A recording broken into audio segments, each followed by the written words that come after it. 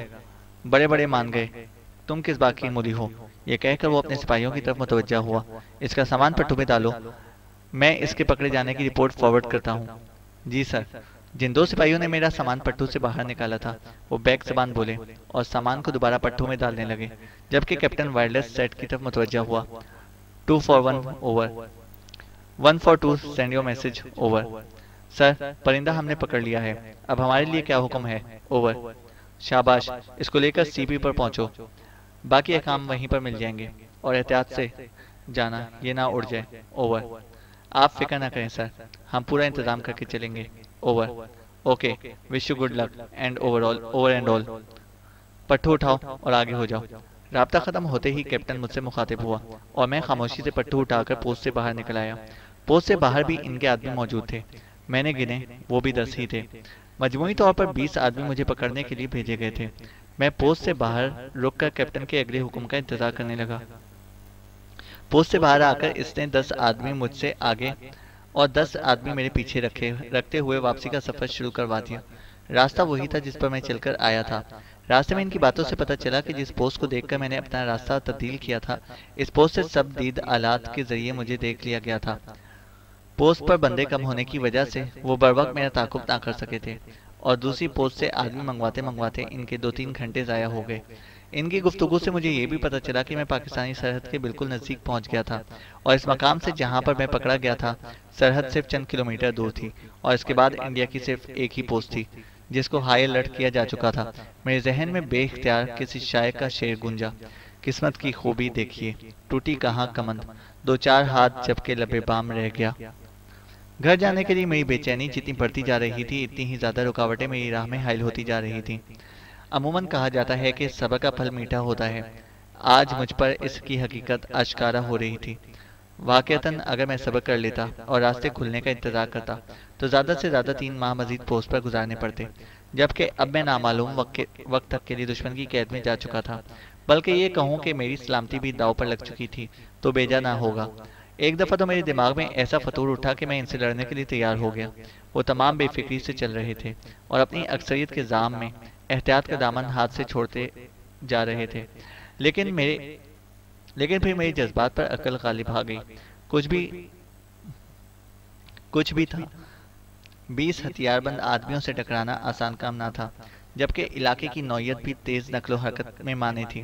Film و ناولوں میں شاید یہ آسان دکھائی دے، مگر حقیقی زندگی میں ایسا ہونا ناممکن نہیں تو مشکل ترین ضرور ہے۔ شام ہوئی، پھر رات بھی آہستہ آہستہ گزر گئی، مگر ہمارا سفر جاری رہا اور ہم مسلسل چلتے رہے۔ دوپہر کو جا کر ہم اس جگہ پر پہنچے جس کا اصلی یا کوڈ نام سی پی تھا۔ میرے ہاتھ پاؤں رسی کے ساتھ مضبوطی سے باندھ کر انہوں نے مجھے اسٹور نما کمرے میں بند کر دیا اور باہر 2 سنتری کھڑے کر دیے۔ تھوڑی دیر بعد ایک آدمی میرے لیے پلیٹ میں ترکاری اور چھاپے میں چند روٹیاں لے کر آیا۔ دونوں سنتری دروازے پر کھڑے نگرانی کرنے لگے۔ کھانا لانے والے نے میرے ہاتھ کھولے، چھاپا اور پلیٹ میرے سامنے رکھی اور چلا گیا۔ تقریباً ہفتہ ہونے کو تھا کہ میں نے روٹی نہیں کھائی تھی، صرف ڈبہ پیک آلو پر دن گزارے تھے۔ کھانے کو دیکھ کر میری بھوک چمک اٹھی اور میں نے حالات سے بے پرواہ ہو کر کھانے کو جت گیا۔ جب تک میں کھانا کھاتا رہا دونوں سنتری دروازے پر چوکس کھڑے۔ کھانا لانے والا ڈبہ میں بعد میں ایک ٹن جس میں ملک پاؤڈر پیک ہو کر آتا ہے میں پانی لا کر رکھ دیا گیا۔ جب تک میں کھانا کھاتا رہا دونوں سنتری دروازے پر چوکس کھڑے رہے۔ کھانا لانے والا بعد میں ایک ٹن میں پانی لا کر رکھ دیا گیا۔ خوب سیر ہو کر کھانا کھایا، جی بھر کے پانی پیا اور ہاتھ دوبارہ بندھوا کر آرام سے لیٹ گیا اور ایک مہربانی انہوں نے یہ کی کہ ایک پرانا سا سلیپنگ بیگ میرے اوپر ڈال دیا، ورنہ اس کی غیر موجودگی میں آرام کرنا ناممکن ہوتا۔ اسٹور نما کمرہ حجم میں بہت چھوٹا تھا، فرش پر کمبل بچھے ہوئے تھے، اس کے علاوہ کوئی قابل ذکر چیز وہاں موجود نہیں تھی۔ کمرے کے باہر کھڑے ہوئے سنتریوں کی باتوں کی آواز مجھے واضح سنائی دے رہی تھی۔ سخت تھکن کی وجہ سے میری آنکھیں بند ہو رہی تھیں۔ سونے سے پہلے یہ بات پتہ چل گئی کہ مجھے اس پوسٹ سے آگے جانے کے لیے ہیلی کاپٹر آنے والا ہے۔ میری آنکھیں دروازہ کھلنے کی آواز سے کھلی۔ آنے والے کے ہاتھ میں لالٹین تھی۔ کمرے میں چھایا اندھیرا لالٹین کی وجہ سے ہلکی پیلی روشنی میں ڈھل گیا۔ لالٹین دیوار کے ساتھ لٹکا کر وہ باہر نکل گیا اور تھوڑی دیر بعد کھانے کے برتنوں کے ساتھ آن موجود ہوا۔ میں نے ٹوائلٹ جانا ہے، میں نے اپنی حاجت بیان کی۔ ٹھہرو، میں صوبیدار سے پوچھ کر آتا ہوں۔ یہ کہتے ہوئے وہ باہر نکل گیا۔ واپسی پر دونوں سنتریوں کو اس نے کچھ کہا اور وہ بھی اس کے ساتھ اندر چلے آئے۔ میرے ہاتھ پیر کھولے۔ روٹی لانے والے نے مجھے پاؤں کھولنے کو کہا۔ پاؤں کھول کر میں اس کی رہنمائی میں اس چھوٹے سے کمرے سے نکلا۔ دونوں سنتری چوکنے انداز میں میرے پیچھے چل پڑے۔ وہ جتنے بھی چوکس ہوتے، ان دونوں پر قابو پانا میرے لیے کوئی خاص مشکل نہیں تھا، اور اس کی وجہ ان دونوں کی ناتجربہ کاری تھی کہ وہ مجھ سے صرف ایک قدم پیچھے تھے۔ حالانکہ قاعدے کی روح سے انہیں فاصلہ رکھ کر آنا چاہیے تھا، لیکن ان دونوں پر قابو پانے کے باوجود میرا وہاں سے بھاگنا مشکل تھا، کیونکہ پوسٹ پر کم و بیش 30 بندے موجود تھے، اور یہ تعداد میرے گمان کے مطابق تھی۔ ہو سکتا ہے کچھ زیادہ ہی ہوتے۔ اس صورت میں ان دو یا چند کو مار کر اور میں اپنی مشکلات کو بڑھانے کے علاوہ اور کچھ نہیں کر سکتا تھا۔ اس لیے میں نے اپنے اندر اس قسم کی کوئی خواہش پیدا نہ ہونے دی، اور مناسب موقع کے انتظار میں جب چپ چاپ ٹوائلٹ کی طرف بڑھتا چلا گیا۔ پوسٹ کا رقبہ کافی بڑا تھا۔ میں جس گیلری میں چل رہا تھا، اس کی دیواریں پتھروں سے بنائی گئی تھی۔ دیواروں کے بنانے میں کسی قسم کا مسالہ استعمال نہیں کیا گیا تھا، اس لیے دیواروں میں ہلکے ہلکے سوراخ باقی رہ گئے تھے، اور ان سے ہوا کی سنسناہٹ سنائی دے رہی تھی۔ محسوس ہو رہا تھا جیسے موسم خراب ہے۔ اس علاقے میں سردی کی شدت میں اضافے کا ایک سبب تیز ہوا کا چلنا بھی ہے۔ اس کی وجہ سے عموماً لوگوں کے چہرے کالے پڑ جاتے تھے اور جسم کے کھلے حصے پھٹ جاتے تھے۔ ٹوائلٹ کی چھت کافی نیچے تھی، مجھے سر جھکا کر اندر داخل ہونا پڑا۔ اندر مٹی کے تیل کا دیا جل رہا تھا، اور اس کی روشنی میں مجھے ٹوائلٹ کی پچھلی دیوار کے ساتھ بوری لٹکی نظر آئی جو ہوا سے ہل رہی تھی۔ میں نے بوری کو ہٹا کر دیکھا تو ایک سوراخ نما روشن دان نظر آیا۔ بوری کے ہٹتے ہی تیز ہوا اندر داخل ہوئی، کونے میں پڑے ہوئے دیے کی لو پھڑپڑائی اور وہ بجھنے کے قریب ہو گیا۔ میں نے جلدی سے بوری کو روشن دان کے اوپر برابر کر دیا، لیکن ایک لمحے میں مجھے آسمان پر سوائے اندھیرے کے اور کچھ نظر نہ آیا۔ اگر موسم صاف ہوتا تو ضرور تارے چمکتے نظر آتے۔ ہوائی ضروریات سے فارغ ہو کر میں نے ٹوائلٹ سے نکل آیا۔ دونوں سنتری باہر موجود تھے۔ ان کی نگرانی میں واپس چل پڑا۔ ٹوائلٹ سے آگے ان کے رہائشی کمرے تھے، اور دوسری سائڈ پر قید خانے سے ملحق بھی 2-3 رہائشی کمرے نظر آ رہے تھے۔ اس کے بعد گیلری دائیں طرف مڑ جاتی تھی، اور اس طرف شاید ان کا کچن اور راشن اسٹور وغیرہ بنے ہوئے تھے۔ کھانا کھا کر جب وہ میرے ہاتھ پاؤں باندھنے لگے تو میں نے ان سے چائے کی درخواست کرتے ہوئے کہا، جناب اگر چائے مل جاتی۔ قیدی ہو، مہمان بننے کی کوشش نہ کرو، اور شکر ادا کرو بھگوان کا کہ تجھے کھانا دیا جا رہا ہے۔ ان میں سے ایک نے تلخی سے بولا، اور میں نے چپ سادھ لی۔ مجھے چائے کی سخت طلب محسوس ہو رہی تھی، لیکن وہ قیدی ہی کیا جس کی کوئی خواہش پوری ہو۔ میں آنکھیں بند کر کے گھر کے خیالات میں کھو گیا۔ سعدیہ کے ساتھ گزارے ہوئے پیارے بھرے لمحات میری سوچوں میں فلم کی صورت میں چلنے لگے۔ میری شادی میں والدین کا عمل دخل ہونے کے باوجود شادی بہت کامیاب رہی تھی۔ شادی سے پہلے بھی ہم دونوں ایک دوسرے کو چاہتے تھے اور اشاروں کنائیوں میں اس کا اظہار کرتے رہتے تھے، مگر شادی کے بعد تو یہ چاہت کئی گنا بڑھ گئی تھی۔ کسی کو اپنانے اور اس پر اپنی ملکیت جتانے کے احساس ہی میں عجیب لذت ہے۔ آرمی جوائن کرنے کے بعد ہمارے درمیان جدائی بڑھی، اور ہمیں احساس ہوا کہ ہم دونوں کتنا زیادہ ایک دوسرے کو چاہتے ہیں۔ عدنان کی آمد نے ہماری محبت کے بندھن کو پختہ اور مضبوط کر دیا۔ آج بھی سعدیہ سے سینکڑوں میل دور اس برافزار میں مجھے تمام گھر والوں سے زیادہ اسی کی یاد آ رہی تھی۔ کہتے ہیں انسان خود غرض ہوتا ہے، اور یہ شاید میری خود غرضی ہی تھی کہ مجھے سب سے زیادہ سعدیہ اور عدنان کی فکر کھائی جا رہی تھی۔ خدا نہ خواستہ اس کا یہ مطلب نہیں کہ باقیوں کی طرف سے میں بے فکر تھا، ان کی بھی مجھے بہت فکر تھی، مگر سعدیہ اور عدنان سے ذرا کم، اور وہ شاید اس لیے کہ مرد ہر قسم کے حالات کا مقابلہ کرنے کی اہلیت رکھتے ہیں، تکلیفات کو بھی برداشت کر لیتے ہیں، کسی کی زیادتی کا جواب دے سکتے ہیں، جبکہ عورت اس معاملے میں کمزور ہوتی ہے۔ ساری رات میں سونے جاگنے کی کیفیت میں لیٹا رہا۔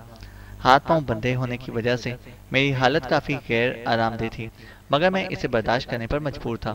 اگلے دن موسم زیادہ خراب ہو گیا اور ایسے موسم میں ہیلی کے آنے کا سوال ہی پیدا نہیں ہوتا تھا۔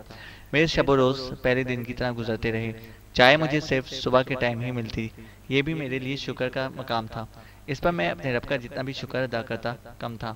ہاتھ پاؤں بندے ہونے کے علاوہ مجھے وہاں پر کوئی تکلیف نہیں تھی، لیکن یہ صورتحال زیادہ دن تک برقرار نہ رہ سکتی۔ مجھے پوسٹ پر آئے 5واں دن تھا جب رات کے 9 بجے میں اپنے دماغ میں پیاروں کی یادیں سجائے سونے کی کوشش میں مصروف تھا کہ اچانک کمرے کا دروازہ ایک جھٹکے سے کھلا۔ میں چونک پڑا، لیکن ہاتھ بندے ہونے کی وجہ سے میں اپنے اوپر سے سلیپنگ بیگ کا نہ ہٹا سکا کہ آنے والے کی صورت دیکھتا۔ اس کی پھنکارتی ہوئی آواز سے مجھے اندازہ ہوا کہ وہ کیپٹن ہے۔ اس کا نام ابھی تک مجھے معلوم نہیں ہو سکا تھا۔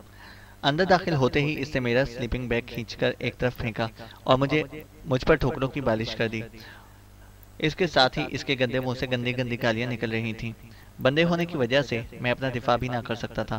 اس نے پاؤں میں برفانی علاقے کے وسطی اور مضبوط بوٹ پہن رکھے تھے۔ اس کی لگائی ہوئی ہر ٹھوکر مجھے ہتھوڑے کی طرح محسوس ہو رہی تھی۔ میں نے اپنے دانت سختی سے بھینچ لیے کہ مبادا میرے منہ سے کوئی آہ یا سسکی نہ نکل جائے، مگر کب تک؟ پسلیوں پر لگنے والی چوٹوں نے مجھے کراہنے پر مجبور کر دیا۔ بولو کتے کے بچے، اور کون کون تیرے ساتھ ہے؟ بولو جلدی بتاؤ، ورنہ میں تجھے زندہ زمین میں کاٹ دوں گا۔ بکو جلدی بکو۔ اس کے منہ سے مسلسل خرافات نکل رہی تھی۔ مجھے کچھ پتا ہوتا تو میں بتاتا، بلکہ مجھے تو یہ بھی واضح نہیں ہو رہا تھا کہ وہ کن کی بابت پوچھ رہا ہے۔